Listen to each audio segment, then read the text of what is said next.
Great, well good afternoon everybody and welcome to the Tuesday afternoon session of Facebook Live with Guy Harvey in my home studio. And we're just going to wait a few more minutes to allow people to join before we launch into the body of the talk this afternoon. So it's going to be about Billfish, one of my favourite topics, and just touching up a little bit of the action going on here. And I hope you've adjusted to the new time because we moved it back by a couple of hours. So hope it better suits everybody who's at home watching. All right. Hi, Mari from Kefir. We're going to give a couple more minutes for people to just sign in. Yep.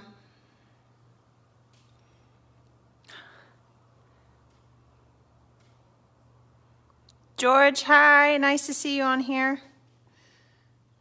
Husta says hello as well. Is it? George Challenger is watching. Oh, cool. Hey, George. Okay. I'm going to give... All right, let me just move this around so people can see. Good afternoon, Carlos. Great to see you back here again. Thanks for joining us. William, great to have you on here. He says he has one of your autographed pictures from Bass Pro Shop. Oh, cool. Wesley says hello from Scottsdale, Arizona. Wow. Christy says hello from Illinois. Travis, hello from Galveston, Texas. Whoop, whoop. Wonderful. Hey, no worries. We all hope you guys have been well. It's been an incredible few weeks, and thank you to those who have continuously joined us on our Facebook Live sessions, and we hope that you have found them interesting. If you have or haven't, please send us a comment anyway. We're always hoping to make sure that we're doing the best we can with with this setup. We apologize if the audio is not as ideal as we'd like. It's purely because we don't have a proper microphone set up here, and we're unable to get one due to the borders being closed and no access to shops here that carry it. So we'll project as much as we can. Brian says, hello, Guy from South Carolina. Brian Slater says, hey, from the coast of North Carolina. Christy says, love your dad's work. I have 4 of his paintings. Thank you. Ken says, hello from Florida. Diane, awesome, loves it. Amari, hi from New York City. Great. And All so right. let me just explain so can people see me? You get in the picture, Yeah. let me see. So, There you go. hi everybody, this is the, There you go. through. Yeah, down a bit.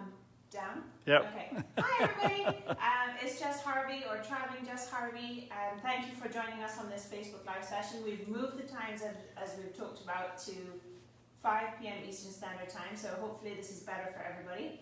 And we will continue to do our Saturday sessions at 11 Eastern Standard Time on documentary. So today we're going to be talking about Billfish, and some of you might have already seen my notebook, exhibition notebook videos on some of the billfish that we have studied in the past, such as blue marlin, white marlin, and sailfish. We are in the process of doing more, so please stay tuned to those channels. But also, if you've missed any of the Facebook Live sessions, don't worry, they are all there posted for you to peruse at your own leisure. If you have any questions, please send them to us, and we will try to answer them as much as we can in this session. So Jessica, let's see if you've been paying attention. What species of billfish is this and what is it chasing? It is a blue marlin, and it is chasing... I'm sorry, it doesn't look blue. How come it's a blue marlin? Well, isn't that what you're going to tell us today? But that's what I love about this, is that there are different physiological features that you're able to identify each billfish species.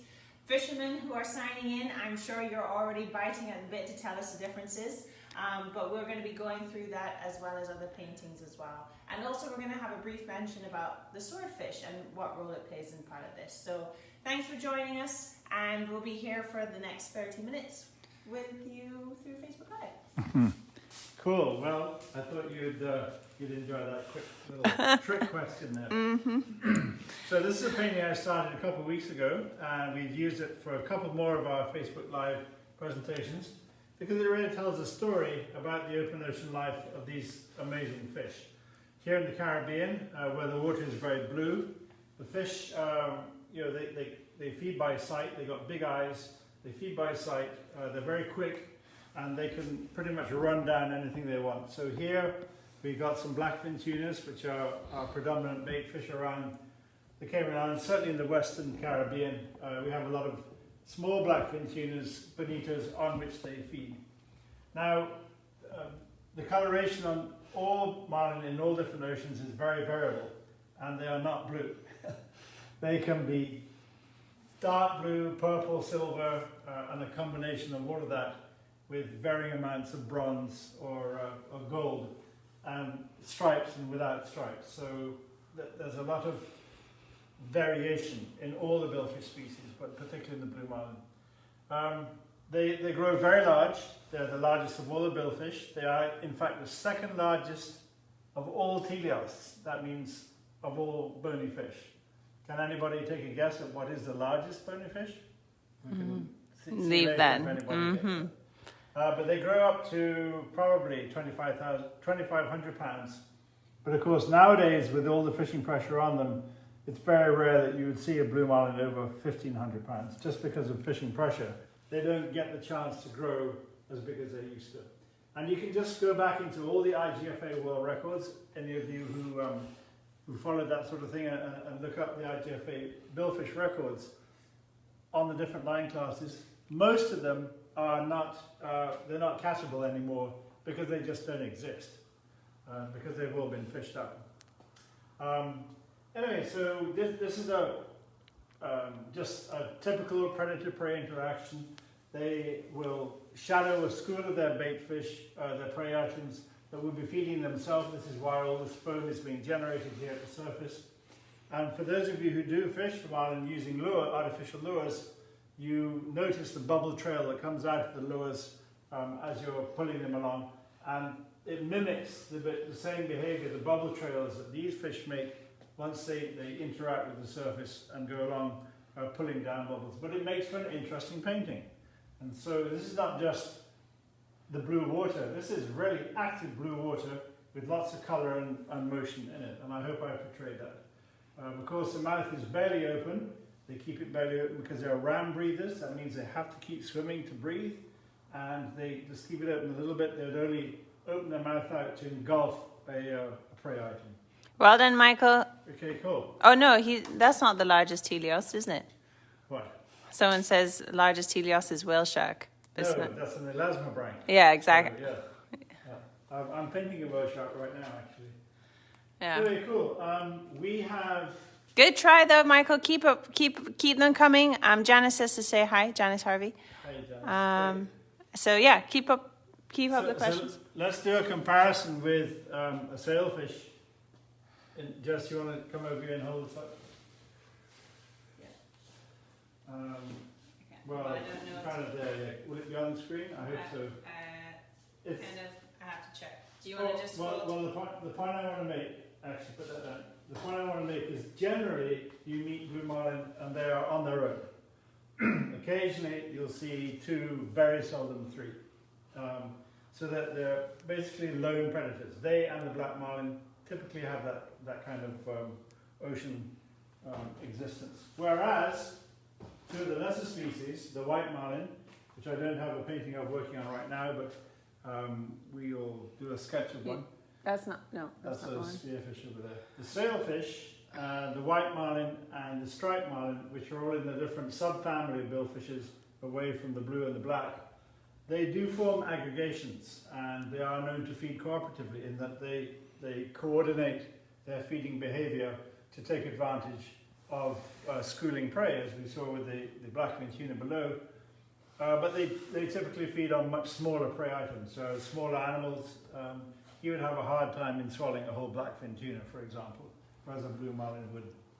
Here again, tremendous variation in colour and fin arrangements. And the key thing about a sailfish is the sail, the dorsal fin is very enlarged, and it can be quite colourful depending on how excited the fish is, or it can look just black. And depending on how close you are to the fish. This guy in the distance here, he may be 15 or 20 feet away. He's just more muted in the painting to give that feeling of distance, whereas the fish in the foreground is more lit up, has bright colours, and is actually actively feeding. So, talking of feeding, when I first learnt in Mexico off Isla Mujeres one day, when I dived into a school of sardines with sailfish, I actually saw the sailfish use its bill as a tool, as a weapon, to strike the prey. And up to all that time, I'd never believed that they actually did it, and how frequently they did it, and how successful they were. So I've never ever seen a blue marlin use his bill, ever. And the reason, I think, is because they have such amazing speed. They can catch anything they want to catch. Sailfish also have great speed, but as I said before, they tend to work on schooling prey items, whereas a blue marlin will tend to single out one large item and run it down and catch it.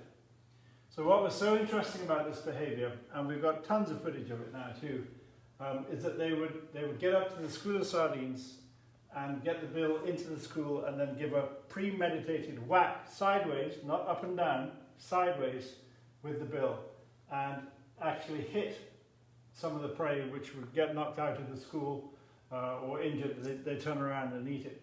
But they did this time and time and time again, and we spent hours in the water in Isla Mujeres diving with these guys over many years, and I would say 80% of the time they were successful. So for a predator to be that good using his bill is pretty cool. Interestingly, there were a few sailfish there without a bill. If you can imagine this one with a bill this long. Can you see me? Yeah.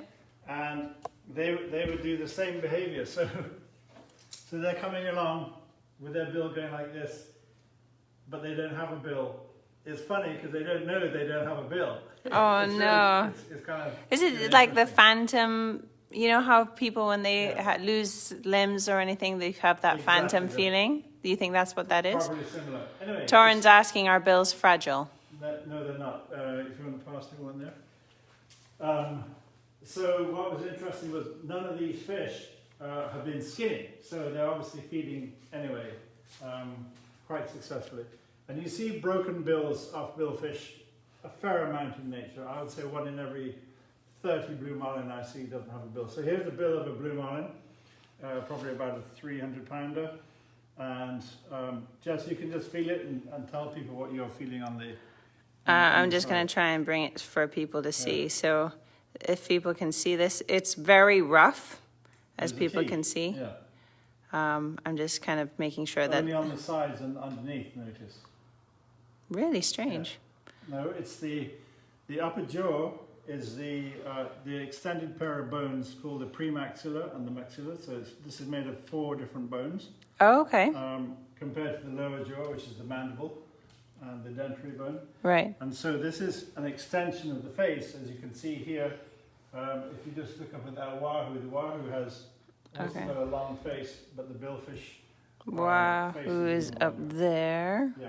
Okay, so showing people the wahoo. No. Cool. So anyway, so that's what the billard's for. The billard's also used defensively because they will strike their predators, which are, and if you've been paying attention to our stuff on mako sharks take out these guys. Mm-hmm. And mako sharks have been found with broken off bills in their bodies. So what? And other billfish too, by the way. A big blue marlin will try and eat a sailfish. What? So they've had bills found in their bodies. Edward, kind of interesting, Edward asking if any specific reason why Atlantic sailfish are smaller than Pacific sailfish.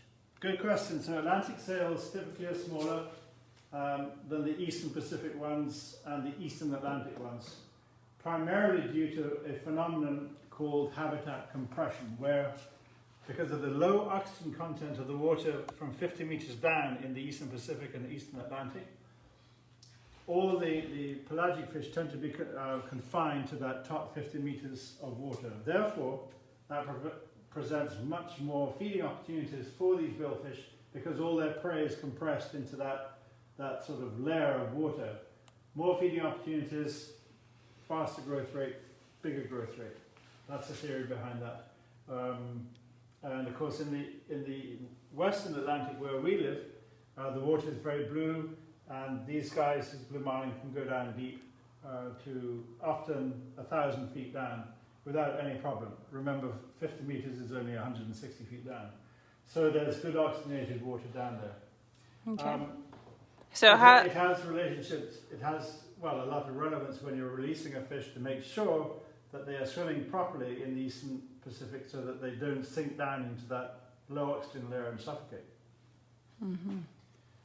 Cool. Did we want to talk about? So then you have the other big guy that you're missing is the black. Oh, the black marlin.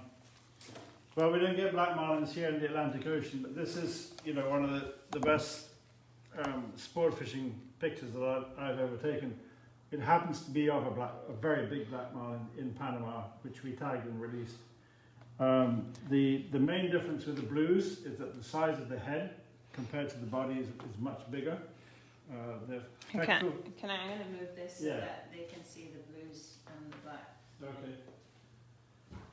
The pectoral fins are stiff on a black marlin, that is, they're fixed. They can't be folded down to the side of the fish, as in all other billfish. So the sailfish marlins, they can fold their fins down, the pectoral fins. There are other differences, but basically it's distribution. So in the Indian and Pacific Ocean, this is where you get these guys. The blue marlin is cosmopolitan, you find it all around the world, as you do with the sailfish. And then the little white marlin, which grows barely over 100 pounds, they're only found in the Atlantic Ocean. We don't have a picture of one here. Well, actually, we should have got that picture down, not to worry. So, there we go. Okay. You wanted to talk about a swordfish. Oh, yeah. So question is a swordfish a billfish?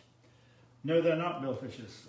They are a separate family of their own. And if you switch around to... So I'm going to move you guys around. Yeah, do you want to hand hold it? Yeah, I'm going to hand hold it. Bear with me 1 second, guys. I'm going to move you around so that you can see. So go ahead, Dad. Tell me. So here's a mount of the very first swordfish I ever caught. It was in Venezuela, 1988, night fishing. It weighed 207 pounds, and we kept the fish to eat. But that's the real bill and the real tail of the fish. You can see straight away the bill of the swordfish is flat. There are many different anatomical features. The eye is very big. All the fins are stiff, so they're set on the body. So the dorsal and the anal fin cannot lie down into a groove in the body like they do on other billfish. The two pectoral fins are stiff. They cannot be folded back. And then they have a single caudal keel, which is this giant keel on the side of the tail. All other billfish have two. This is more like a shark or a tuna's caudal keel right here. And their skin, their scalation is completely different. Plus, they live in the very deep ocean. And here's a photo of a 650-pound swordfish that was caught by Jessica You Harvey. can't really see it because of the glare. Well, so we've had interactions with them from time to time. And they're an amazing animal, but we don't do any research on them right now. They are fished sustainably in the Atlantic by US commercial fleets. They're mostly caught on long lines. People will eat swordfish, but billfish are kind of kept for recreational fishing. Pretty much in every country where they're found now. So, Torrin's asking, what is the biggest billfish you've ever caught? Well, they're over 1,000 pounds, but we're not here to discuss what I've caught. We're here more to discuss the animals themselves. What are you looking for? To look for another picture, but not to worry. Which picture are you looking for? That's okay. So someone was asking, Mark is asking, are the sails used for cooling? The sail? Mm-hmm. No. Okay. The sail is primarily, and I'm glad you asked that question, is to make the fish look bigger. You can imagine with this fin down, like that, and the pelvic fins up in the body. This is, and here again, this is a javelin with a large propeller. They can move really fast. And so they'll get up to their prey and then spread their fins to make themselves look bigger and visually block the prey from moving quickly to one side or the other, or particularly to go down. And many of our diving experiences in Mexico, some of the bait has escaped from the sailfish, and do look at our videos because it shows profoundly how the sailfish close up everything, they accelerate, they get under the bait and drive it back up to the surface, moving at least at 30 miles an hour. I mean, they're moving very fast indeed. So they can't move along fast if all this stuff is hanging off of them. So they fold everything in to streamline themselves, and off they go. Of course, the pectorals do provide lift, but and steering capabilities. But this is primarily, it doesn't have that much of a stabilizing effect so much. You actually, underwater, you see it flapping or rippling like a sheet. It's just a membrane supported by 35 of these things. And so it's pretty floppy, actually. Let's Eat's asking, why did swordfish and billfish evolve to have the same feature? Is it because of food? So this is an example of what you call convergent evolution, where two groups of animals evolved to the same answer to fill a similar niche in certain respects. You'll notice, though, even though they look the same, they really are completely different, and they don't compete at all in terms of their habitat. Swordfish live very deep in the ocean, and all the other billfishes are what you call epipelagic. That means they live in the top 200 meters of the open ocean, close to the surface. So they're very dependent on sunlight. One of the features about the swordfish with the big eye is that he lives in perpetual darkness and very, very seldom will come up into the light zone for whatever reason.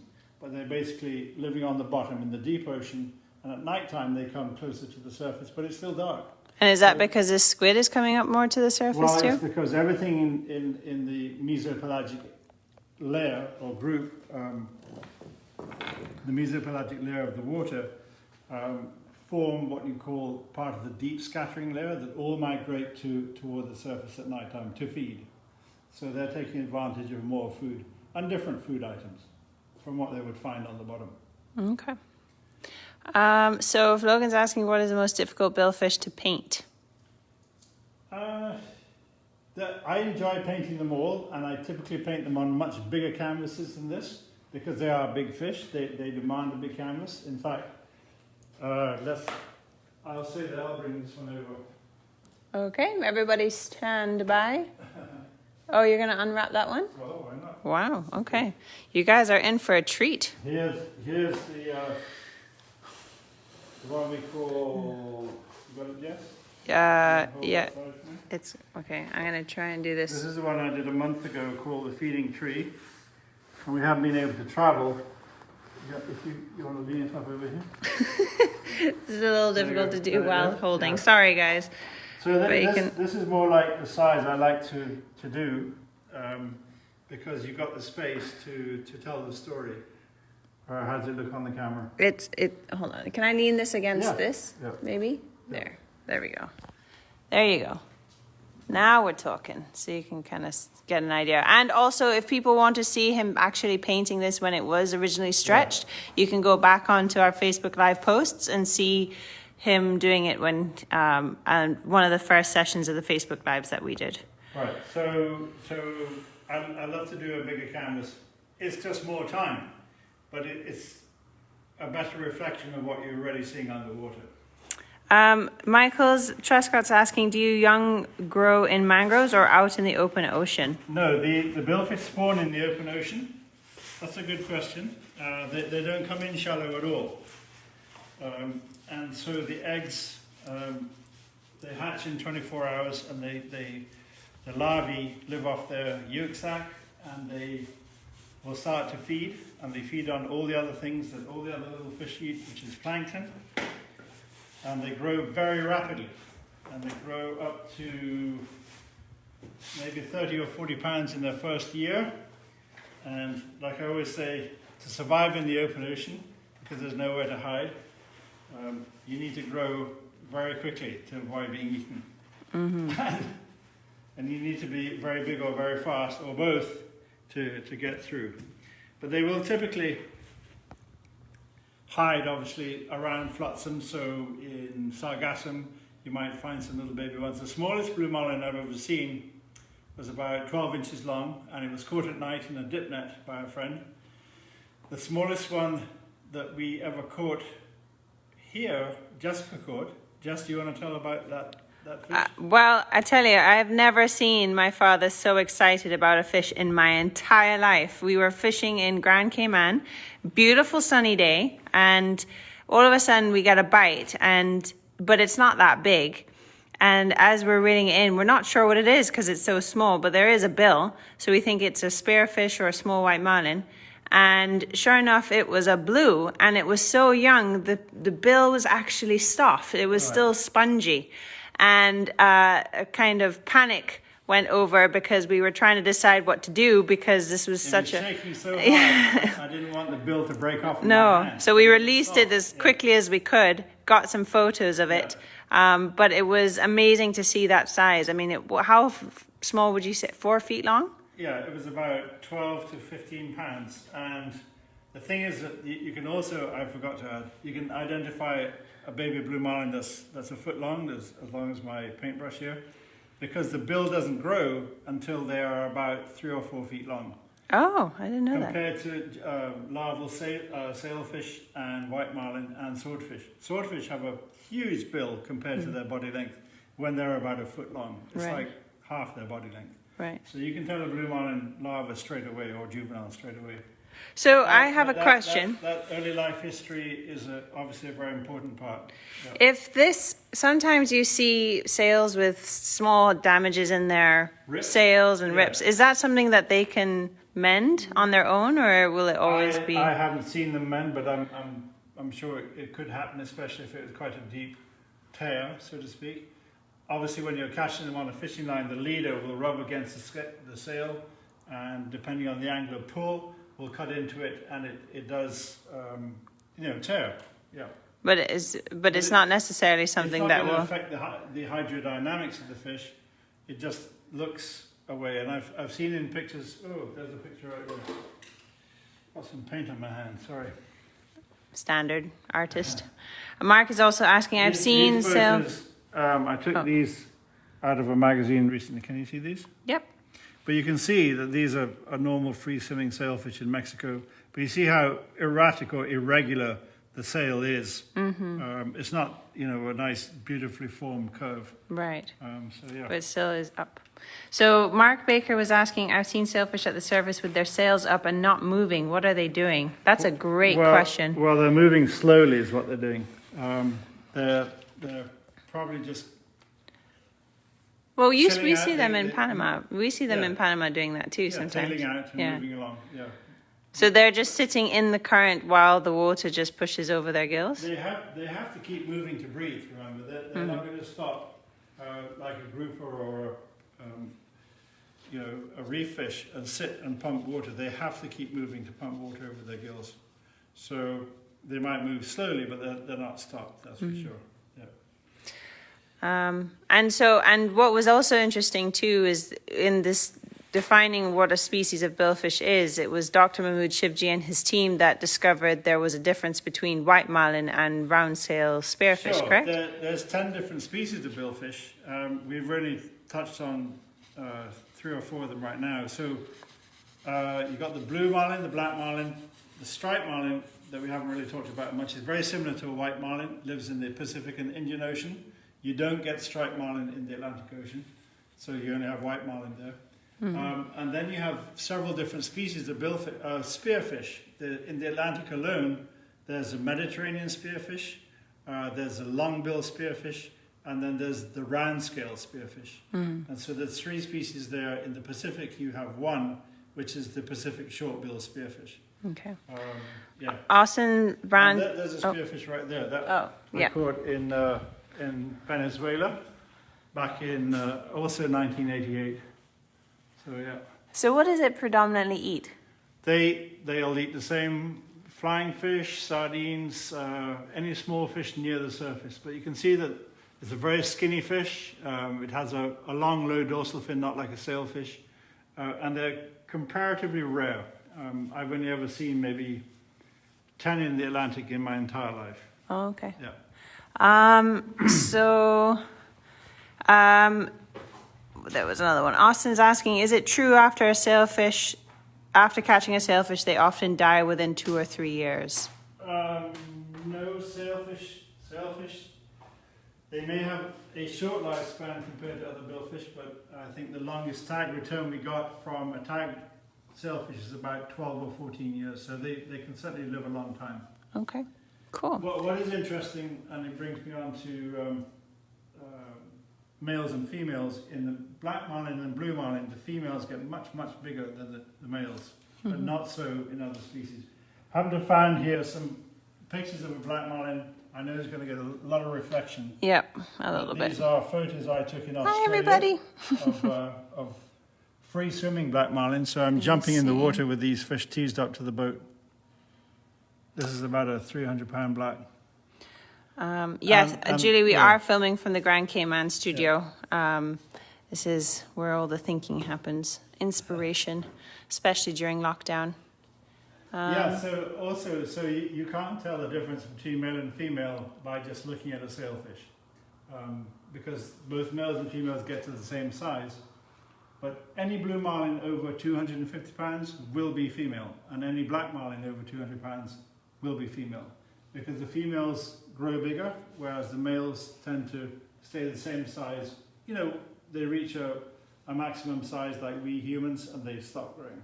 Okay. But the females keep growing, which is of great evolutionary advantage, of course, because you want big females to have lots of eggs and lots of good quality eggs. And the bigger the female, the more eggs they have, and the more babies they make, basically. Okay. Yeah. Sweet. All right. If there's any other questions relating to billfish, please send them in, because we are going to be signing off shortly. Yeah. Mark is asking, when are we going to see Jessica Harvey artwork? Well, it depends on what you define as artwork, because it certainly won't be nearly as good as this. Come on, you can add a little touch to this. What? Are you serious? Try. We can see if you can do it. A little bit of water. What? Really? Yeah. Okay, guys, you're witnessing a very rare moment. I'm going to, it's a good thing that you can correct this. If it was watercolor, I would not be allowed to do this. Where are we going? Anyway, you got some white, so add some sunlight to the sardines there. What, like this? Yeah. Just a little bit. Yes! This doesn't feel right, guys. Yeah. There you go. Look at that. There. Boom. Okay. This is now I gotta put my signature on the bottom of this. Great. I'm impressed. This guy needs a little. Okay. Good. That's as much as I'm prepared to do. All right, fair enough. You did it. But that doesn't mean that you guys can't be doing this at home. I hope you guys have been having a chance to try and, sorry, I'm making sure that people can hear. Well, that's why my headphones are in. But try this at home, because see if you can do outline sketches of the different billfish species, compare the difference. Try and remember as many notes from the discussion we've just had as to why some fins move, some fins don't, and create your own billfish. What would be your ideal billfish that you would like to come across in the open ocean? Who knows? I mean, we had May the 4th yesterday, so a lot of people might have been looking at the designs of our Star Wars themed shirts. But use your creativity, draw your favorite type of billfish, can be abstract, and we hope that you have been enjoying this session, and there is more to come. So join us again on Saturday at 11 Eastern Standard Time. We are going to be talking about, where's the schedule there? I don't know. Yep. Okay, nope, no schedule. Oh, there it is. So the schedule is this is your Ocean Sharks Part 2. So if you guys want to come and join us in the Bahamas to dive with some kids who had an opportunity to go to Tiger Beach with Jim Abernathy, that is the time to do it. Go on amazonprime.com or Amazon Prime and watch the documentary. And if you haven't seen all the others up there, please do. There's so much to see.